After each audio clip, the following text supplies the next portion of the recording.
Hello दोस्तों, तो चलिए आज जानेंगे कि जीएसटी और जीडीपी क्या होता है। ओके दोस्तों, तो जीएसटी और जीडीपी के बारे में आज हम लोग पढ़ेंगे। तो चलिए देखते हैं। तो जीएसटी क्या होता है, चलिए देखते हैं। तो दोस्तों, जीएसटी का जो फुल फॉर्म होता है गुड्स एंड सर्विस टैक्स। क्या होता है? Goods and service tax. Okay दोस्तों, तो इसके जो होते हैं 3 टाइप होते हैं। फर्स्ट होता है एसजीएसटी, जिसको state good and service tax बोलते हैं, फुल फॉर्म उसका। दूसरा होता है सीजीएसटी, इसको बोलते हैं central good and service tax बोलते हैं। ओके दोस्तों। तीसरा होता है आईजीएसटी, इसको बोलते हैं integrated ji good and service tax. Okay दोस्तों। तो चलिए अब आज हम लोग पढ़ समझते हैं कि जीएसटी होता क्या है। तो दोस्तों, जीएसटी का जैसे कि मैंने आपको बताया गुड्स एंड सर्विस टैक्स। तो दोस्तों, जो गुड्स जो होता है वो होता है कि कोई वस्तु, जैसे कि हम ये पेन जाके ख़रीद रहे हैं मार्केट से, या जो हम 5 रुपये 10 रुपये का कुरकुरे खाते हैं, या जो बिस्किट खा रहे हैं, तो वो क्या होता है? गुड्स होता है। वो सामान होता है जिसको हम डायरेक्टली ख़रीदते हैं, कहीं से पैसा दिए और लाए और यूज़ किए, उसको बोलते हैं गुड्स, जो हमें डायरेक्टली मिल रहा है। ओके दोस्तों, तो उसको बोलते हैं गुड्स। और सर्विस किसको बोलते हैं दोस्तों?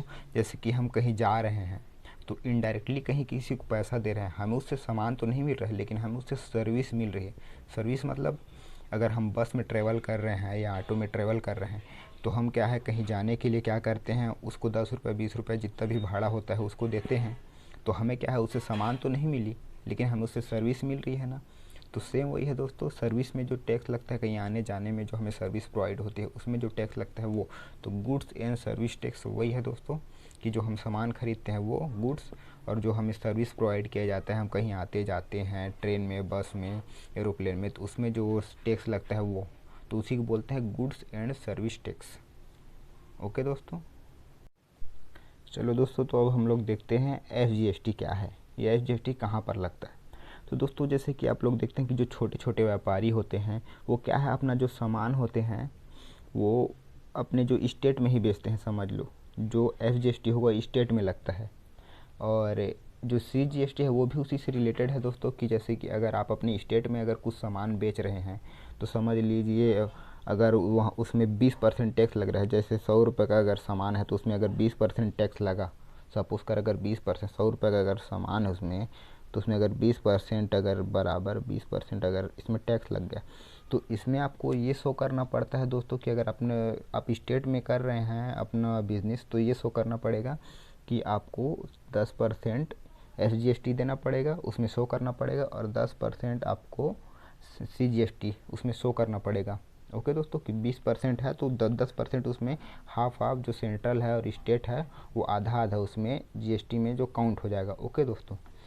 अब ये इंटीग्रेटेड जीएसटी क्या होता है? तो जैसे कि कई लोग अपना बिजनेस बढ़ाना चाहते हैं और स्टेट से आगे निकल कर किसी अदर स्टेट में या कहीं बाहर अगर वो बिज़नेस करना चाहते हैं, तो उन लोग क्या करते हैं दोस्तों कि उनको ये शो करने की ज़रूरत नहीं होती कि 10% F G S T central को देना है, 10% और स्टेट को देना है, 10% सेंट्रल को देना है। वो लोग सीधा डायरेक्टली क्या करते हैं, वो लोग 20% शो करेंगे, inclusive of all taxed 20%। Okay दोस्तों, ये शो करते हैं इंटीग्रेटेड जीएसटी, ये होता है दोस्तों। पहले क्या होता था कि हर सामान के लिए अलग अलग टाइप से जीएसटी लगता था, कि अगर कपड़ा ले रहे हैं तो उसमें अलग टाइप का जीएसटी लगता था, और जैसे कुछ स्वीट्स आइटम ले रहे हैं उसमें अलग टाइप का जीएसटी लगता था, और कॉस्मेटिक आइटम ले रहे हैं उसमें अलग टाइप का जीएसटी लगता था। सब में अलग अलग कैटेगरी डिवाइड थे और बहुत सारा प्रोसीजर बहुत था। तो उसको जो गवर्नमेंट है उसने सरल करने के लिए जो है जीएसटी लगाया, जिसमें जो अगर आप कुछ सामान खरीदते तो उसमें जो है फिक्स जीएसटी होता है, चाहे आप यहाँ खरीदें, चाहे आप बिहार में खरीदें, चाहे आप छत्तीसगढ़ में खरीदें, चाहे आप यूपी में खरीदें, आप कहीं भी जा के खरीदें, उसमें एक फ़िक्स टैक्स ही लगेगा कि 10% उसमें है तो 10% ही लगेगा। ओके दोस्तों, इसलिए जीएसटी लाया गया है। दोस्तों, क्या आप लोग को पता है कि जो फ्यूल होता है या जो हमारे घर में जो ईंधन होता है, कि जैसे कि हम लोग गाड़ियों में जो डलवाते हैं पेट्रोल डीजल, उसमें जो क्या है जीएसटी नहीं लगता दोस्तों। जीएसटी जो है उसमें लागू नहीं होता। तो लागू क्यों नहीं होता दोस्तों, ये मैं आपको बता देता हूँ। ये एक पॉलिटिकल मुद्दा है वैसे तो फिर भी आप सुन लीजिए कि जैसे कि जो कच्चा तेल होता है वो प्रति बैरियल जो होता है आपका जो डॉलर में 200-250 बहुत सस्ता मिलता है प्रति बैरियल। और जब उसको शुद्ध करने के लिए, जो तेल बनाने के लिए, वो पेट्रोल डीजल बनाने के लिए जब उसे प्लांट में ले जाया जाता है और उसे शुद्ध किया जाता है, तो क्या होता है दोस्तों, वो जब प्लांट से निकलता है, जब कंपनी से निकलता है वो, तो वो ज़्यादा से ज़्यादा 25 से 30 रुपए में आपको जो पेट्रोल है, डीजल है, वो बन के बाहर निकल जाता है। मतलब आपको 25 से 30 रुपए में आपको मिल जाएगा, वो गवर्नमेंट को प्रोवाइड हो जाता है 25 से 30 रुपए में। तो अगर आप इसमें अगर जीएसटी लगा देंगे, तो अगर अगर 30 रुपए में अगर वो चीज़ मिल रही है हमको, तो अगर इसमें आप 50% भी जीएसटी लगा देंगे, 50% अगर मैं इसमें जीएसटी लगा रहा हूँ, तो इसका कितना परसेंट होगा? अगर 30 रुपये को सामान है, 50% जीएसटी लगाया, तो इसका रेट कितना होगा? 45 रुपये ना हुआ। 100% भी लगाऊंगा तो कितना होगा? 60 रुपये होगा। तो हमारे यहाँ क्या होता है दोस्तों कि जो फ्यूल्स होता है उसमें 100 से 150%, 200% जो है वो डबल ट्रिपल लिया जाता है उसको। और एक्साइज ड्यूटी के नाम पे लिया जाता है, जैसे कि सेंट्रल अपने लिए अलग से लगाती है और स्टेट अपने लिए अलग से लगाता है। उसमें जीएसटी बोल दो या उसमें अलग से टैक्स लगाता है, परिवहन टैक्स बोल दो उसको। तो ये तो पॉलिटिकल मुद्दा है दोस्तों, वैसे आपको पता होना चाहिए इसलिए मैंने बता दिया। चलिए दोस्तों, अब हम लोग समझते हैं जीडीपी क्या होता है। तो दोस्तों जीडीपी का जो फुल फॉर्म होता है वो है ग्रॉस डोमेस्टिक प्रोडक्ट। ओके दोस्तों, ग्रॉस डोमेस्टिक प्रोडक्ट, जिसको हिंदी में बोलते हैं सकल घरेलू उत्पाद। तो ये होता क्या है दोस्तों कि जीडीपी का मतलब है कि किसी देश में कितना प्रोडक्शन हुआ, या किसी देश ने एक साल में कितना प्रोडक्शन किया और कितना उसका सेलिंग हुआ। तो इसमें केवल वही काउंट किया जाएगा दोस्तों जो उनका खुद का देश ने बनाया।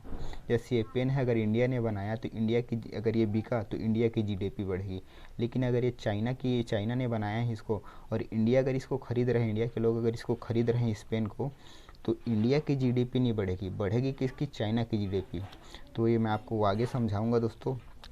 तो ठीक है दोस्तों, जैसे कि आप अभी बताया हूँ मैं आपको कि इंडिया ने कितना प्रोडक्शन किया या किस देश ने कितना प्रोडक्शन किया और कितना उसकी सेलिंग हुई। इसको जो है इकोनॉमिक जो होते हैं विशेषज्ञ, वो इसको निकालते हैं कि कितना प्रोडक्शन हुआ और कितना सेलिंग हुआ, उसके हिसाब से इसको निकाला जाता है दोस्तों। तो चलिए दोस्तों, जीडीपी को एक उदाहरण से समझते हैं। तो दोस्तों जैसे कि मैं अगर इंडिया का नागरिक हूँ, इंडिया का व्यक्ति हूँ, तो चलिए मैं उससे आपको बताता हूँ कि जैसे कि मैंने 100 रुपये अगर एक दिन में कमाया, 100 रुपये अगर मैंने कमा लिया एक दिन में, तो समझ लीजिए 50 रुपये जैसे मैंने अपने सेविंग के लिए रख लिया। ओके, और बाकी 50 रुपये का अगर मैं कुछ सामान खरीदने जा रहा हूँ, तो अगर मैं 50 रुपये का अगर इंडियन प्रोडक्ट खरीद रहा हूँ या इंडियन उत्पाद खरीद रहा हूँ, जैसे बिस्किट हो गया, चावल हो गया, दाल हो गया, घड़ी हो गया, मटका हो गया, बहुत सारी चीज़ें इंडियन प्रोडक्ट है, अगर मैं उसको खरीद रहा हूँ, तो इनडायरेक्टली जो ये 50 रुपये है दोस्तों, इनडायरेक्टली कहाँ जाएगी? हमारे गवर्नमेंट के पास जाएगी। इनडायरेक्टली जो ये पैसा होता है वो हमारे गवर्नमेंट के पास चला जाता है, वो हमारी मतलब भारत की इकोनॉमी में ये काउंट हो जाएगा पैसा, ये 50 रुपया।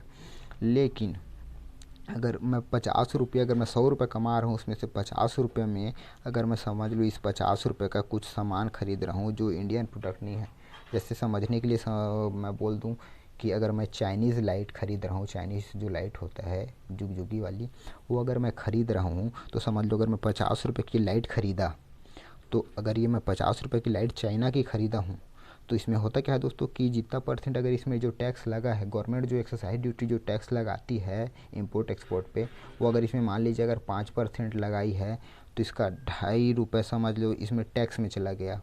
या 10% लगाएगी तो 5 रुपये चला जाएगा। ओके, तो जो 5 रुपये है वो गवर्नमेंट को मिलेगा। ओके, और बाकी जो 45 रुपये जो है वो पूरा का पूरा जो चाइना लेके जाएगा। तो इससे किसकी इकोनॉमी बढ़ी? इससे इकोनॉमी बढ़ी चाइना की, न कि हमारी। तो यदि अपने देश की इकोनॉमी बढ़ाना है, अपने देश की जीडीपी को बढ़ाना है, तो अपने देश का ही प्रोडक्ट खरीदना चाहिए, दूसरे देश का प्रोडक्ट को नहीं खरीदना चाहिए। क्योंकि बहुत सारे प्रोडक्ट ऐसे हैं जो हमारे इंडिया में भी बनते हैं, तो उसको प्रीफर करना चाहिए ख़रीदने के लिए। क्योंकि अगर हम दूसरे देश का अगर सामान खरीद रहे हैं, तो इससे दूसरे की ही इकोनॉमी ये बिल्ड होगी, या दूसरे की देश की ही जीडीपी बिल्ड होगी, हमारे देश की जीडीपी बिल्ड नहीं होगी। तो कोशिश ये करनी चाहिए दोस्तों कि हम अपने देश का सामान खरीदें, अपने देश का वस्तु को यूज़ करें। तो दोस्तों ये था जीडीपी और जीएसटी के बारे में थोड़ा सा नॉलेज। अगर आपको वीडियो अच्छा लगा तो वीडियो को लाइक करें, शेयर करें, मेरे चैनल को सब्सक्राइब करें।